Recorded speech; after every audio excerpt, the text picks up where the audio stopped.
2 patients ont été testés positifs à la COVID-19 cette semaine à l'hôpital régional de Rimouski. Les membres du personnel ayant côtoyé les usagers n'ont pas tous été placés en isolement, une mesure jugée non nécessaire pour ceux qui portaient l'équipement de protection.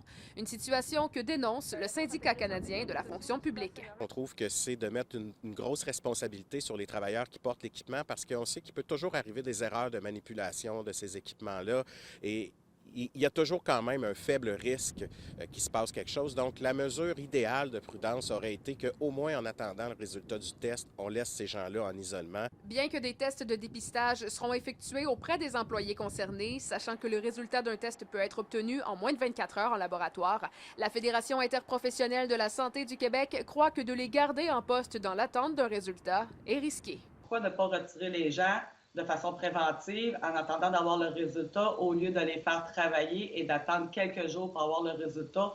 On croit que le CIS pourra agir beaucoup plus rapidement à ce niveau-là. Les 2 cas qui sont apparus, là, ça a créé beaucoup d'inquiétudes chez les professionnels en soins. On est généralement satisfait des mesures qui sont mises en place. On pense que c'est sécuritaire. Par contre, il demeure certaines inquiétudes, notamment au niveau de la transition entre zone chaude, froide et tiède. Il y a des délais qui doivent être respectés pour les travailleurs qui doivent changer de zone. Et malheureusement, la situation au niveau du manque de personnel ne permet pas de respecter pleinement ces délais-là. De son côté, le Centre intégré de santé et de services sociaux du Bas-Saint-Laurent ne souhaitait pas commenter l'affaire à la caméra. Il mentionne avoir suivi le protocole dans les règles et contacté les personnes concernées par la situation.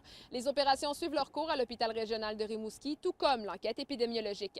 Catherine Boucher, TVA Nouvelles, Rimouski.